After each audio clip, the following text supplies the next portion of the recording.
from Lionel Messi. মেসির উত্তরসূরি কি তাহলে প্রস্তুত? 2030 বিশ্বকাপে আর্জেন্টিনার জার্সিতে কি দেখা যাবে থিয়াগো মেসিকে? স্ক্যালোনির নামে ছড়িয়ে পড়া এই বক্তব্য এখন ফুটবল বিশ্বে তৈরি করছে তুমুল আলোচনা। সম্প্রতি ভাইরাল হওয়া একটি লাইভ ভিডিওতে দাবি করা হচ্ছে আর্জেন্টিনার কোচ লিওনেল স্ক্যালোনি থিয়াগো মেসিকে নিয়ে বড় মন্তব্য করছেন। সেখানে বলা হচ্ছে মেসির বড় ছেলে থিয়াগো মেসি আর্জেন্টিনার যুব দলে দুর্দান্ত পারফরমেন্স করে নিজের প্রতিভার প্রমাণ দিচ্ছেন এবং মেসির উত্তরসূরি হিসেবে ধীরে ধীরে নিজেকে তৈরি করছেন। কিন্তু আসল চমকটা এখানেই। দাবি করা হচ্ছে থিয়াগোর পারফরমেন্স দেখে স্ক্যালোনি বিশ্বাস করেন ভবিষ্যতে সে আর্জেন্টিনার জাতীয় দলের হয়ে মাঠে নামতে পারে এবং একদিন বিশ্বসেরাদের কাতারেও পৌঁছতে পারেন।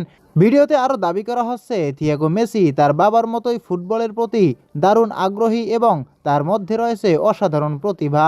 এমনকি 2030 বিশ্বকাপে আর্জেন্টিনার জার্সিতে থিয়াগোকে দেখা যেতে পারে এমন আলোচনাও ছড়িয়ে পড়ছে ফুটবল প্রেমীদের মধ্যে।